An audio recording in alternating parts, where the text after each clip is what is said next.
गुजारिश, श्रीमद् भागवत महापुराण का खष्टम दिवस अग्रसर की ओर बढ़ता हुआ सभी कथा रसिक वत्सल्य माताएं एवं विद्वत समाज के सभी धार्मिक महानुभावों से निवेदन, कृपया अपने वक्त को निकालकर कुछ पलों के लिए प्रभु के चरणों में आए और अपने जीवन को यथार्थ बनाए। कहते हैं चलो कुछ समय प्रभु के दर पे गुजारे, जहां मिल सके जिंदगी के सहारे, अपने दिल में इनकी तस्वीर बसा के चलो इनके चौखट पे दामन पसारे। आइए भक्तों, अपने जीवन को कृतार्थ करने के लिए प्रभु के चरणों में आए। जय हनुमान ज्ञान सागर, जय कबीर से राम दूत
सरस्वतीं व्यासं ततो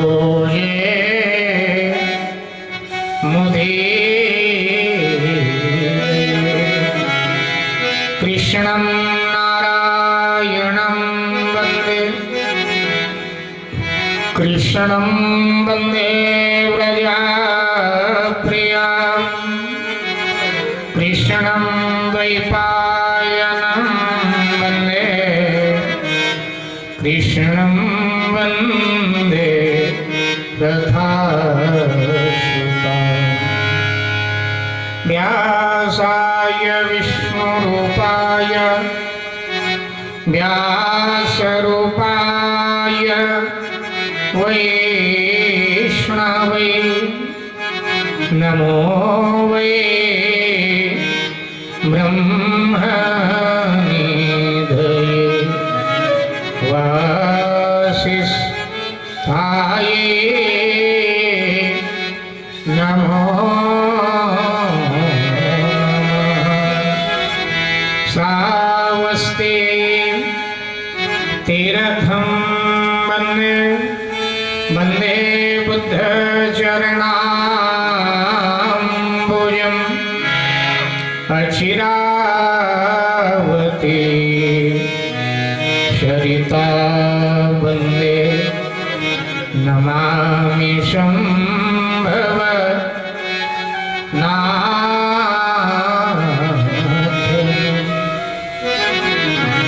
यं प्रव्रजन्तमनुपेतमपेतकृत्यं द्वैपायनो विरह कातरया जुहाव पुत्रेति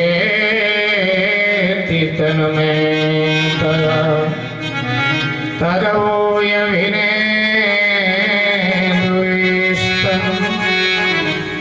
सर्वभूतहृदयं मुनिमानतोऽस्मि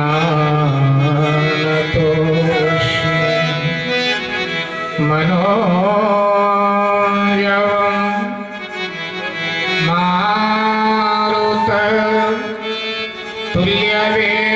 मारुततुल्यवेगं जितेन्द्रियं बुद्धिमतां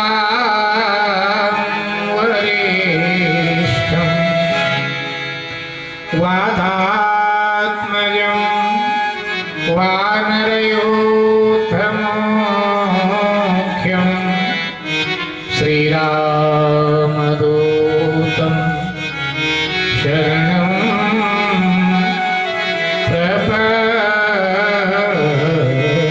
प्रपद्ये श्रीसीतानाथ समारम्भां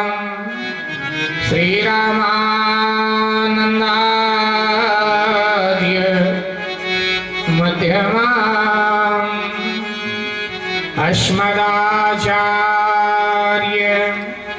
पर्यन्ता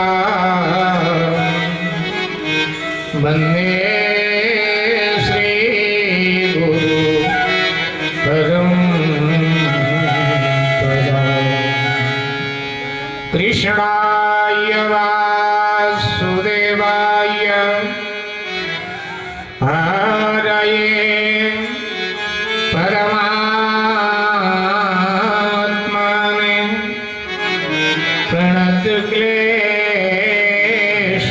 प्रणतक्लेशनाशाय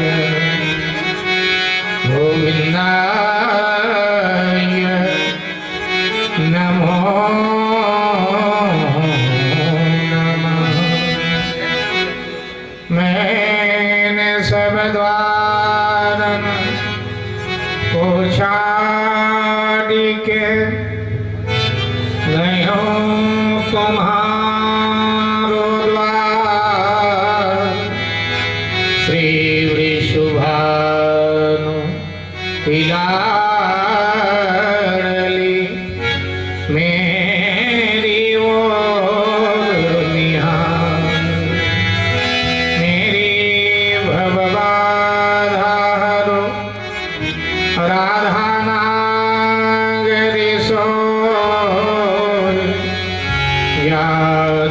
की झाई पर श्याम हरित दूती हो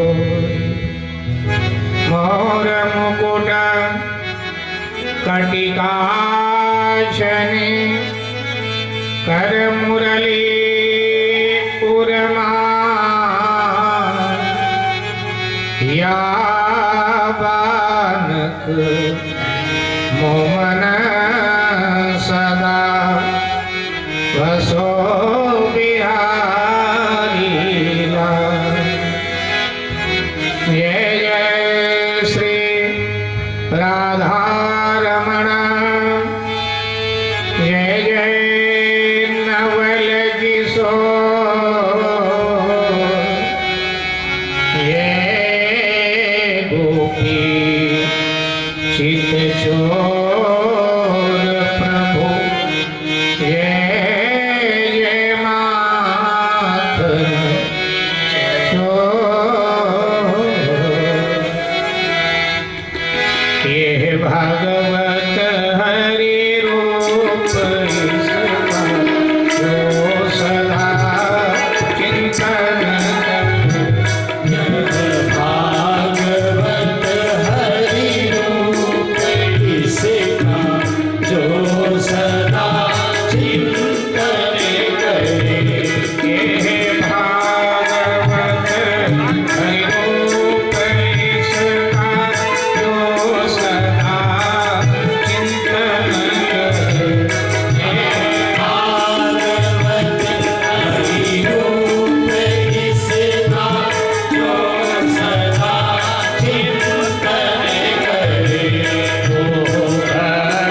हरि बोल जय राधा रमण हरि बोल जय राधा रमण हरि बोल जय राधा रमण हरि बोल ब्रिज नाचे उसकी किलकन पे ब्रिज नाचे उसकी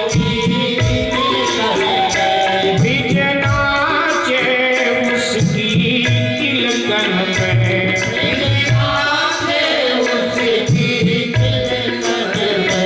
गजरारी तिरछी चितवन पे गजरारी तिरछी चितवन पे सुखदास बिके बिन मोह सुखदास बिके बिन मोह जय जय राधा रमण हरि बोल जय जय राधा रमण हरि बोल जय जय राधा रमण हरि बोल जय जय राधा रमण जय जय राधा रमण जय जय राधा रमण जय जय राधा रमण जय जय राधा रमण हरि बोल जय जय राधा रमण हरि बोल जय जय राधा रमण हरि बोल जय जय राधा रमण हरि बोल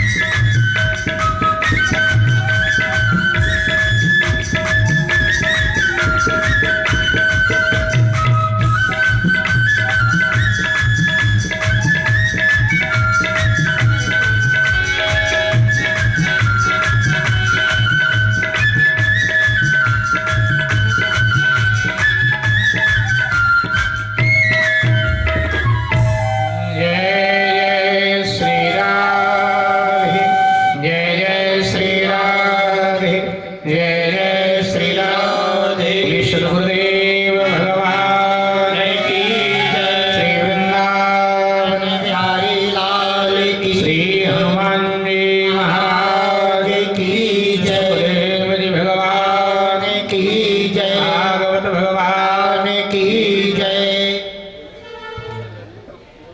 परमादरणीय वंदनीय अर्चनीय पूजनीय श्री हनुमान जी महाराज पूज्य सद्गुरुदेव भगवान सभी हरिकथा रस रसिक महानुभाव परमात्मा चरणानुरागियों भक्तिमती माताओं बहनों तथा भाइयों एक बार पुनः श्री हनुमान जी महाराज की मंगलमय पावन छत्र छाया में हम सब श्रीमद् भागवत कथा श्रवणार्थ एकत्र हैं। आइए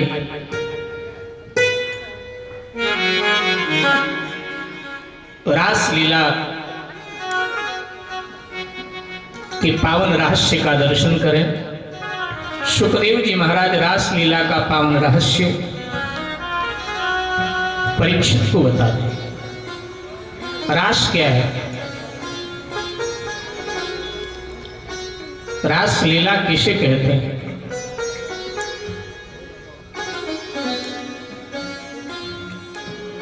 उपनिषदों में आया है परमात्मा के लिए रसो वैसा, माने परमात्मा रस रूप है और उसी रस का वचन है रास। रस एक वचन है और रास बहुवचन। परमात्मा के साथ मिलन ही रास है।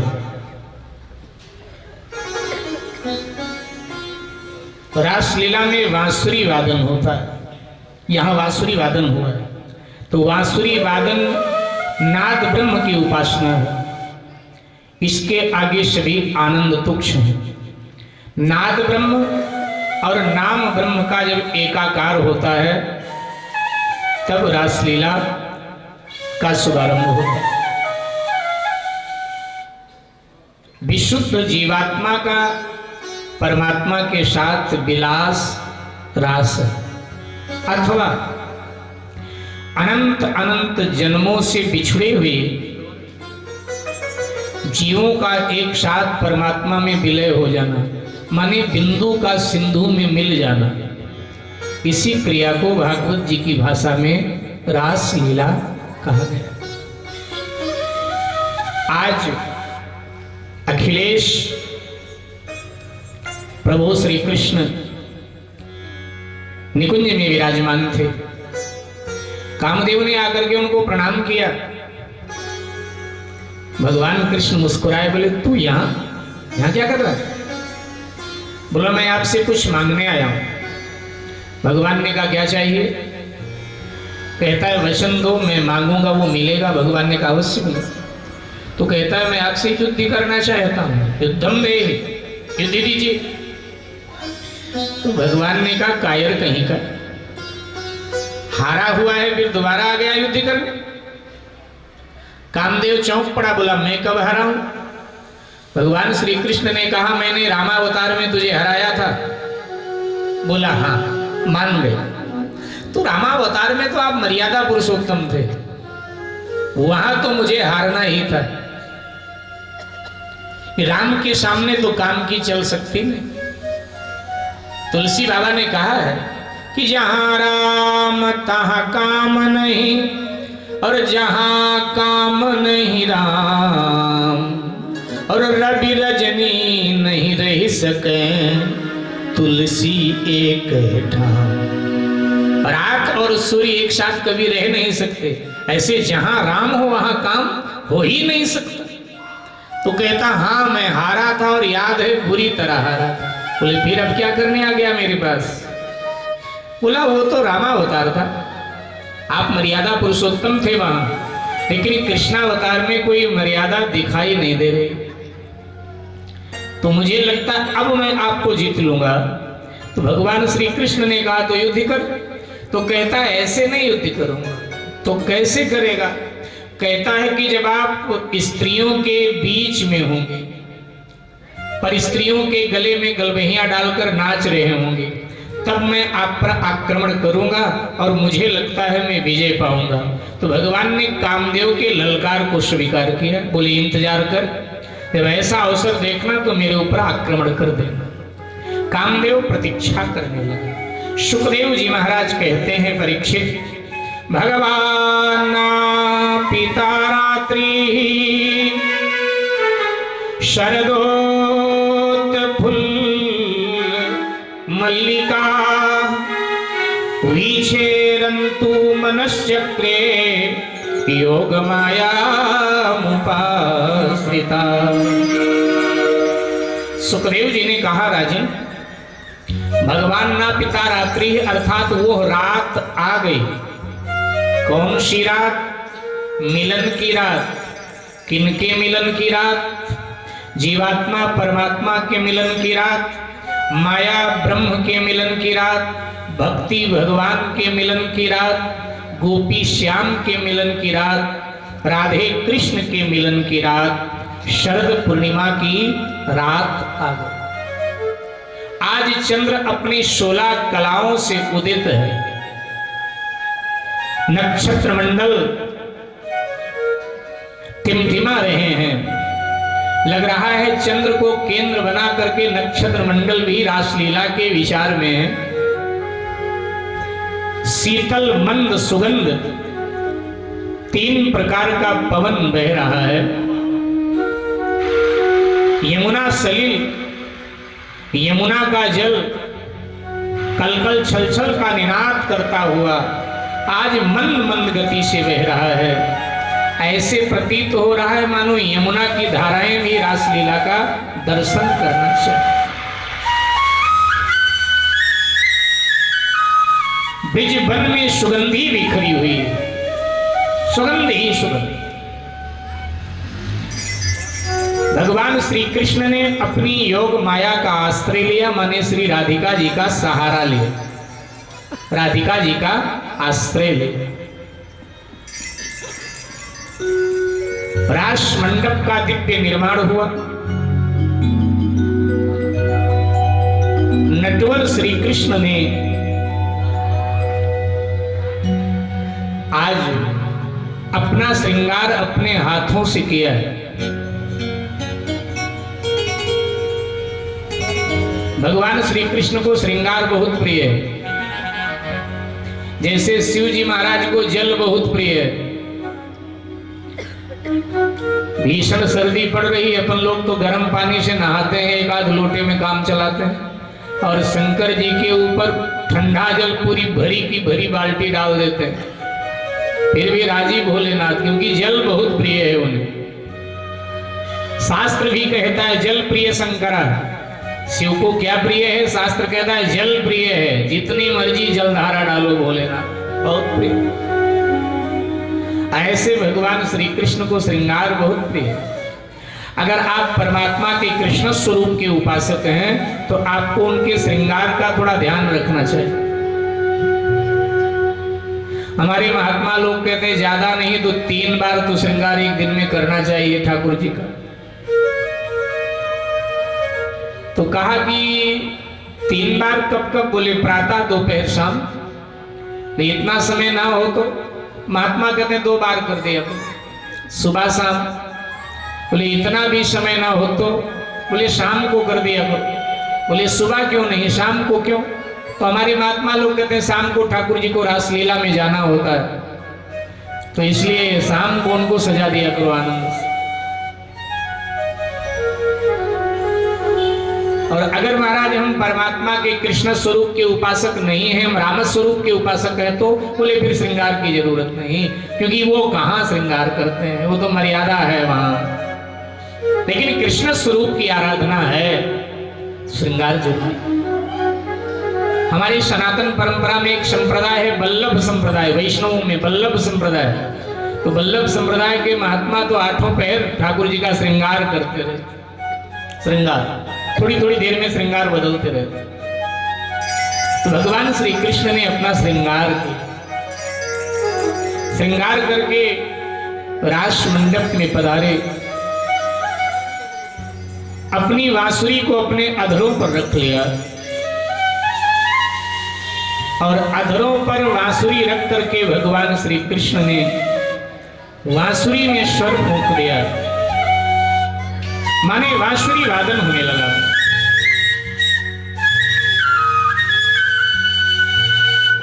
मृदंगन जैसे ही वांसुरी वादन प्रारंभ हुआ तो सबसे पहले बांसुरी की ध्वनि वनस्पतियों ने सुनी, क्योंकि वन में बजी बांसुरी, और वन में वनस्पतियां ही तो होती हैं, पेड़ पौधे। तो वनस्पतियों ने सबसे पहले सुनी। वांसुरी श्रवण का वनस्पतियों पर प्रभाव क्या पड़ा? वनस्पतियां रोने लगी, माने वृक्ष आदि सब रोने लगे। तो महाराज ये वृक्ष क्यों रो रहे हैं? वृक्ष रोए क्यों? कुछ कारण हमारे संतों ने उनको रोने का बताया। पहला कारण, वृक्षों को बांसुरी से ईर्ष्या हुई, इसलिए वृक्ष रो रहे हैं। ये ईर्ष्या के आंसू गिरा रहे हैं। ईर्ष्या किस बात की हुई? ईर्ष्या इस बात की हुई वृक्षों को कि कल तक बांसुरी भी वृक्ष थी हमारी तरह, हमारी ही बरादरी की तो है, तो कल तक ये भी वृक्ष थी, लेकिन हाय हाय ये कृष्ण के हाथों में पहुंच गई, और अब तो कृष्ण के होठों पर पहुंच गई, और हम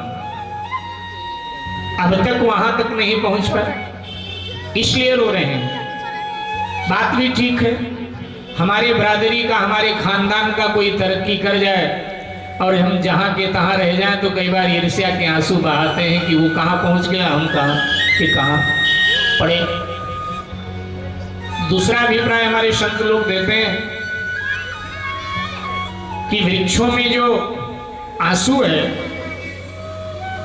ये आंसू इसलिए है क्योंकि बांसुरी ने उनके कुल की मर्यादा तोड़ दिया है, इसलिए वृक्ष रो रहे हैं। वृक्ष कहते हैं कि बांसुरी आखिर है तो हमारे कुल की बेटी, लेकिन इसने हमारे कुल की मर्यादा तोड़ दिया। क्योंकि हमारी बेटी जब हमारे कुल की मर्यादा तोड़ती है तो हम छुप छुप के रोते हैं कि हमारे कुल में धब्बा लगा दिया हमारी बेटी।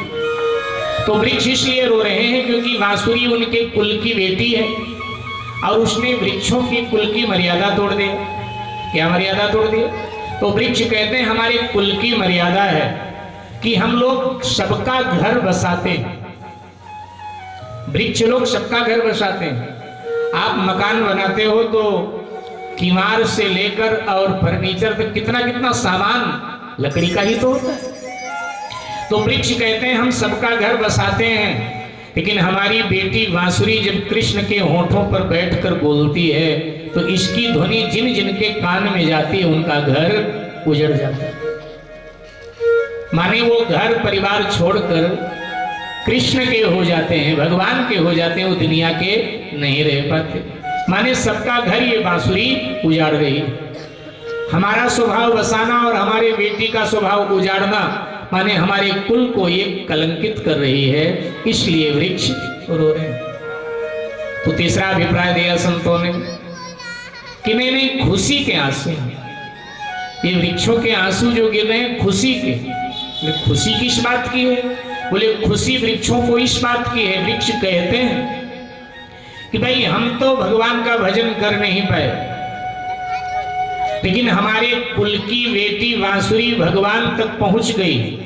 तो जब हमारे कुल की बेटी बांसुरी भगवान तक पहुंच गई तो उद्धार हमारा भी पक्का होगा, क्योंकि शास्त्र घोषणा करते हैं कि कुल में एक भगवान का भक्त जन्म ले ले तो 7 पीढ़ी अपनी आगे की और 7 पीढ़ी पीछे की और 7 पीढ़ी ननिहाल की, इन 21 पीढ़ियों का उद्धार हो जाता है। तो वृक्ष कहते हैं उद्धार हमारा बिना भजन के हो जाएगा, क्योंकि हमारे कुल की बेटी बांसुरी भगवान तक पहुंच गई। तो ये आनंद के आंसू हैं, ये प्रसन्नता के आंसू। मेरे भाई बहन, बांसुरी की ध्वनि और तीव्र हुई।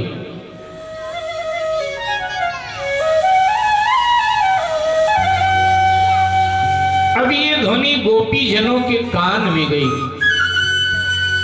रात्रि का समय है, कोई गोपी अपने पति को रोटी खिला रही थी। पति कहता है कि रोटी दे, तो गोपी जिधर से आवाज आ रही थी उधर दौड़ी, पति को ये कहती हुई कि तुम्हारी बहुत सुनी है मैंने, भगवान श्री कृष्ण बुला रहे हैं, उनकी सुनने दो। अब वहां से लौटूंगी तो रोटी तुम्हें मिलेगी, इंतजार करो। ये कहकर उस ध्वनि की ओर दौड़ी। कोई गोपी अपने लाला को स्तन पिला रही थी, लेकिन जैसे बांसुरी की ध्वनि कान में गई तो रोते हुए लाला को पालने में डाल दिया और जिधर से आवाज आ रही थी उधर दौड़ चली। कोई कोई गोपियां श्रृंगार कर रही थी।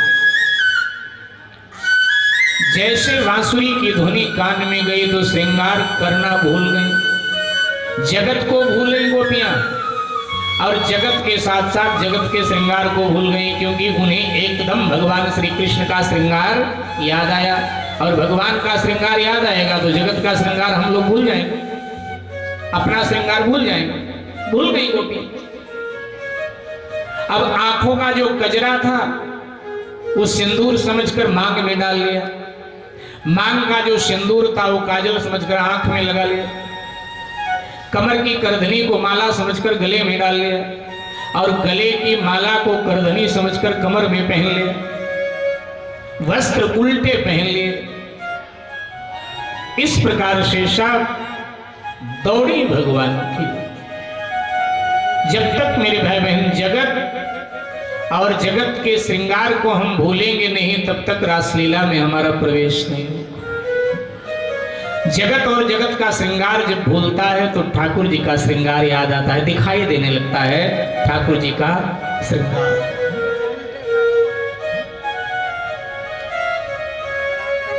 चल पड़ी गोपियां, दौड़ पड़ी और भागी भागी सभी गोपियां रास मंडप में प्रवेश कर गई।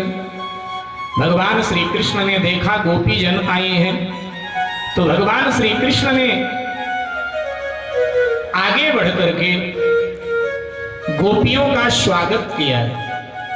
मेरे भाई बहन आगे बढ़े और उन विरह से व्यथित गोपियों का स्वागत किया है। निशम्य गीतम तदनंग वर्धनम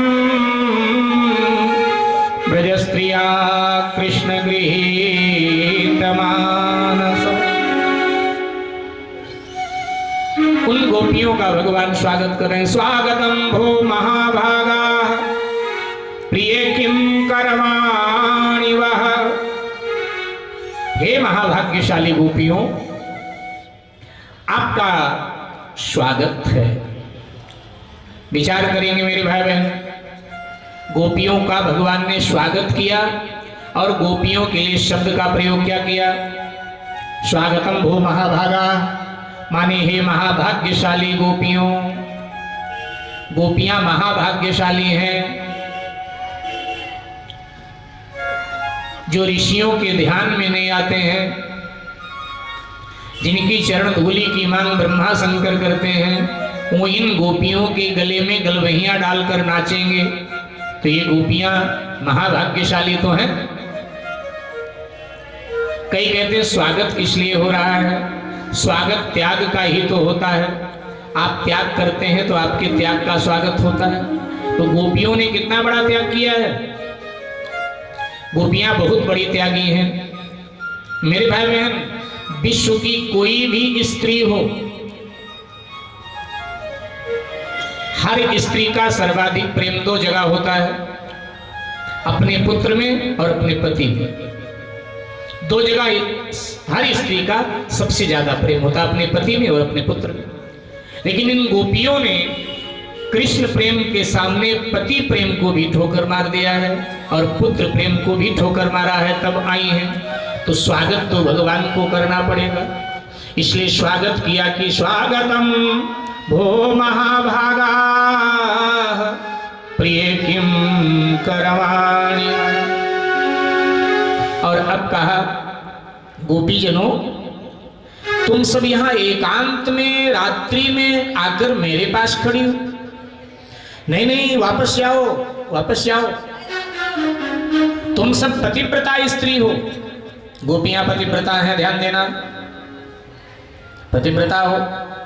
और पतिव्रता स्त्री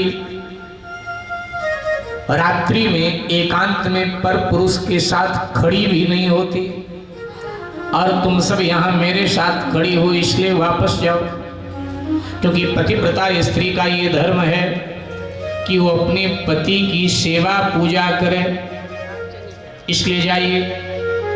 गोपियों ने कहा गोविंद ऐसा मत करें हमारे साथ, हमको छलिए मत, क्योंकि आपने पहले बांसुरी पर हमारा नाम ले लेके हमको बुलाया है, आओ आओ। और जब हम आ गई, जगत और जगत के संबंधों को तोड़कर हम आई हैं आपके पास, और आई हैं तो आप फिर मुझे जगत में लगा रहे हो। जगत और जगत के संबंध को तोड़ना बड़ा मुश्किल है। दोबारा हम फिर जगत में फंस गई और आपके चरणों तक ना आ पाई, फिर क्या होगा? इसलिए आ गई हैं तो वापस मत करो। नहीं नहीं, तुम सब पतिव्रता हो, और पतिव्रता को तो पति ही उसका सर्वस्व है, इसलिए जाए। गोपी जनों ने कहा मेरे कुछ प्रश्नों का उत्तर दो। भगवान कहते हैं प्रश्न करो। गोपियां कहते हैं कि पतिव्रता स्त्री का कर्तव्य आपने बताया पति सेवा, लेकिन उसका पति परदेश चला जाए तो पत्नी क्या करे? भगवान ने कहा उसका पति परदेश चला जाए तो पत्नी अपने पति के चित्र की सेवा पूजा करे, चित्र को भोग लगावे, इसके बाद फिर खावे। ठीक है, वो अपने पति के चित्र की सेवा पूजा कर रही है, और इतने में पति आकर द्वार खटखटाए, तब क्या करे? तब चित्र को छोड़ दे और वास्तविक पति को जाकर आदर दे, क्योंकि ये पति आ गया तो चित्र छूट गया। गोपियां कहती हैं हमने संतों से सुना है कि जगत के जीवात्मा के सच्चे पति आप हैं, और जब आप मिल गए तो संसार के जो संसारी पति हैं वो चित्र की तरह छूट गए। दूसरा प्रश्न करती हैं, जो नारी जीवन भर अपने पति की सेवा करती है उसका अंतिम परिणाम क्या होता है? भगवान कहते हैं जो नारी जीवन भर अपने पति की सेवा करती है वो अंततः मृत्यु के बाद मुझे प्राप्त करती है, बिना भजन के। उसने कोई भजन पूजन कुछ नहीं किया है, पति सेवा किया, इतना किया है केवल, तो भगवान कहते हैं मृत्यु के उपरांत वो मुझे पा लेती है। गोपियां कहती हैं हमें तो जीवित अवस्था में ही आप मिल रहे हैं, तो हम लोग मरने का इंतजार क्यों करें? इसलिए गोविंद कहीं आएंगी नहीं, जाएंगी नहीं, अब आ गई आपके पास सो आ गई।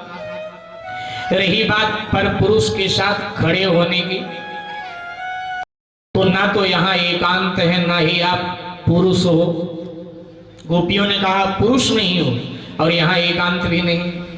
एकांत उस स्थल को कहते हैं जहां एक पुरुष एक स्त्री खड़ी हो तो कहा जाता है भाई एकांत में खड़े, लेकिन यहाँ आप अकेले हो और हमारी संख्या हजारों में नहीं बल्कि लाखों में है। गोपियां लाखों में, कृष्ण अकेले, तो यहाँ आप अकेले हो लेकिन हम तो लाखों में हैं, तो एकांत कहाँ? ध्यान देंगे मेरे भाई बहन। दूसरी बात, गोपियां कहती हैं आप पुरुष नहीं हो, आप तो कुमार हो। पुरुष संज्ञा कब होती है व्यक्ति की? ध्यान देना मेरे भाई बहन, शास्त्रीय अर्थों में जन्म से लेकर के 2 वर्ष तक, माने 2 वर्ष से कुछ पहले तक, 2 वर्ष पूरा होने में 1 आध दिन रह जाए तहां तक जीव की संज्ञा है शिशु शास्त्रीय भाषा में, और फिर 2 से लेकर के 10 वर्ष के व्यक्ति को, जीव को कुमार कहा जाता है, बच्चों को, और बच्चियों को कुमारी कहा जाता है शास्त्रीय भाषा में। कुमार, कुमारी। हमारे यहाँ कन्या पूजन होता है नवरात्रि में भारत में, ठीक है, जैसे मर्जी लोग कन्या पूजन कर लेते हैं, लेकिन देवी भागवत में बड़े स्पष्ट शब्दों में आया है, देवी भागवत में, कि 2 से कम की कन्या ना हो और 10 से ज्यादा की ना हो। 2 से कम की है अगर तो कुमारी नहीं है, कुमारी पूजन करना चाहिए, और 10 से ज्यादा की है तो भी वो कुमारी नहीं है। इसलिए सम्मान कर दें, भोजन दे दें, दक्षिणा दे दें, लेकिन पूजन करना है तो उनकी आयु जरूर समझें। 2 से 10 के अंदर की जो कन्याएं हैं उन्हीं का कुमारी के रूप में पूजन करें। 10 से ज्यादा की है तो ना करें और 2 से कम की है तो ना करें। देवी भागवत का ऐसा मत। तो जिस समय भगवान श्री कृष्ण ने रास लीला किया उस समय भगवान श्री कृष्ण की आयु थी 8 वर्ष की, तो पुरुष नहीं है, कुमार है। 10 तक कुमार और 10 से 16 तक उस समय किशोर, और फिर 16 से ऊपर पुरुष। आजकल तो 21 के ऊपर सरकार पुरुष मानती है। 21 के बाद ना विवाह का आदेश है भारत के कानून में, 21 से पहले नहीं।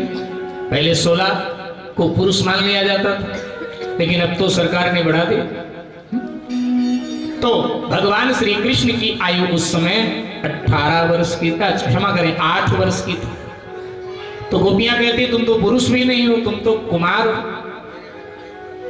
भगवान श्री कृष्ण गोपियों की प्रीति की परीक्षा ले रहे थे, और अब भगवान श्री कृष्ण मुस्कुराए, बांसुरी वादन होने लगा, रास लीला प्रारंभ हुई।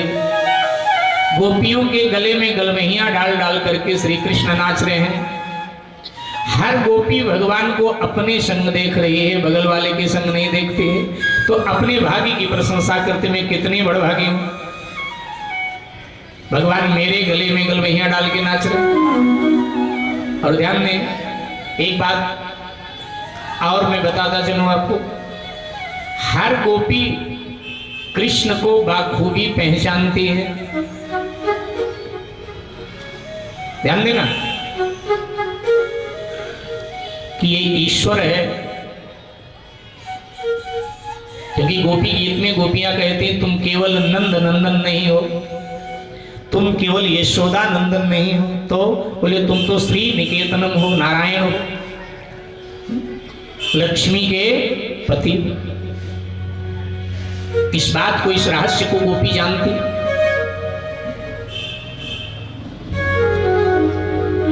तो गलवहियां डाल करके भगवान गोपियों के साथ क्रीड़ा कर रहे हैं।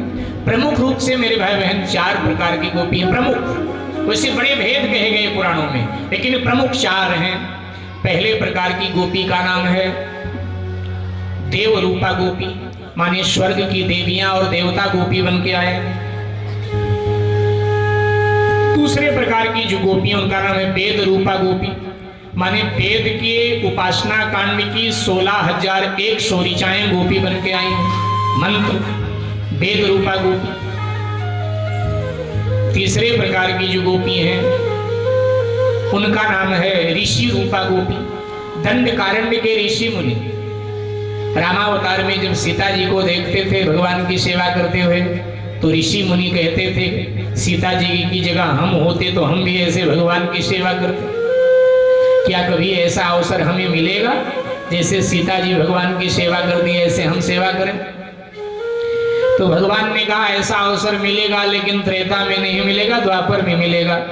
तो दंडकारण्य के जितने साधु महात्मा थे सब यहाँ गोपी बन बन के आए। उनका नाम है ऋषि रूपा गोपी। और चौथी प्रकार की जो गोपियां हैं उनका नाम है मैथिली गोपी। सीता जी की जो सखियां हैं मिथिला की, उन्होंने भगवान के सौंदर्य को देखा, रूप माधुरी को देखा, तो सब भगवान पर मोहित हो गई थी।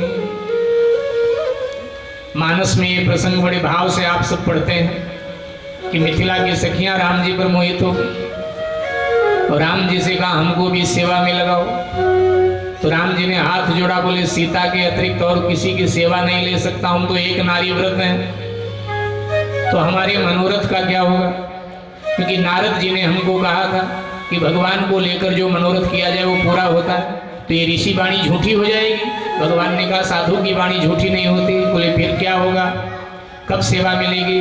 तो भगवान ने कहा रामावतार में तो सीता के अतिरिक्त किसी को स्वीकार नहीं कर सकता, लेकिन कृष्णावतार में जितनी आएंगी किसी को इनकार नहीं करूंगा, सब वहां आ जाना, सबका स्वागत होगा वृंदावन में। तो मैथिली रूपी गोपियां ये चौथे प्रकार की। तो ये 4 प्रकार की गोपी हैं मेरे भाई बहन। रासलीला नर्तन कर रहे हैं, भगवान गायन कर। लेकिन रासलीला करते करते गोपियों को अहंकार आ गया, सूक्ष्म अहंकार अपने सौंदर्य का। गोपियां आपस में आंखों के इशारे से कहने लगी कि देखो हम सब इतनी सुंदर हैं, ये तो सांवले हैं, शायद हमारे शारीरिक सौंदर्य को देखकर आकर्षित हो गए, इसलिए हमारे गले में गलबहियां डाल के नाच रहे। ये भाव आया और वो तो भाव को पकड़ते हैं अंतर्यामी। जैसे ये भाव आया तो घटना घट गई। अनया अनया राधितो नूनम भगवान हरीश्वरः यन्नो विहाय गोविन्दः प्रीतो यामनयद्रः अनया राधितो नूनम भगवान हरीश्वरः। घटना घट गई साहब। जैसे ये भाव गोपियों में आया तो भगवान ने इन्नो विहाय सबको छोड़ दिया। तो स्वीकार किसको किया? केवल श्री राधिका जी को। राधा जी का हाथ पकड़ा और राधा जी को लेकर के भगवान अंतर ध्यान हो गए। बाकी सब में तो अहंकार आ गया था। किसका अहंकार? अपने सौंदर्य का। अंतर ध्यान हो गए भगवान। और जैसे भगवान अंतर ध्यान हुए तो एकदम गोपियां चौंक पड़ी। इसका अभिप्राय मेरे भाई बहन ये है कि जीवात्मा कितना विशुद्ध क्यों ना हो, लेकिन थोड़ी अशुद्धि कहीं न कहीं रह जाती है, भले ही मन में रह जाए। गोपियां कितनी शुद्ध हैं, लेकिन थोड़ी अशुद्धि कहीं रह गई, गायब हो गए भगवान। गोपियों को अपने भूल का एहसास हुआ। ओह, ये क्या सोच लिया हमने अपने मन, ये तो ठीक नहीं। अब गोपियां अपनी भूल के लिए पछतावा करती हैं। इधर श्री राधिका जी को लेकर के भगवान एक निकुंज से दूसरे और दूसरे निकुंज से तीसरे में जा रहे हैं। राधा जी को मान हो गया। राधा जी का एक नाम मानिनी में है, रूठती बहुत जल्दी है, तो राधिका जी को मान हो गया। राधा जी ने कहा ये बताइए आप सर्वाधिक प्रेम किसको करते हो? तो भगवान ने कहा तुम्हें करता हूं। तो राधा जी ने कहा मैं कैसे मानूं कि मुझे करते? भगवान ने कहा तुम मानो ना मानो लेकिन मैं तो करता हूं। तो राधा जी ने कहा ठीक है मैं थक गई हूं। तो भगवान ने कहा मेरे प्रेम करने से तुम्हारे थकने का क्या संबंध है? राधा जी ने कहा तुम गायों के पीछे बन बन घूमते रहते हो, तुम्हें तो आदत है पैदल चलने की, लेकिन मैं तो कभी पैदल नहीं चली, तो अब थक गई। अगर प्रेम करते हो और मुझे अपने साथ आगे ले चलना चाहते हो, कंधे पर बिठा, अब पैदल नहीं चला जाए। भगवान ने कहा मेरे हाथ का सहारा ले लो, धीरे धीरे चलो। राधिका जी ने कहा बिल्कुल नहीं चला जाए, अगर आगे ले चलना है तो फिर तुम्हें कंधे पे बिठाना पड़ेगा, कंधे पर बिठाओ। अगर प्रेम करते हो तो कंधे पे बिठाओ। तो ठाकुर जी ने कहा ठीक है, नहीं मानती हो तो आओ बैठो।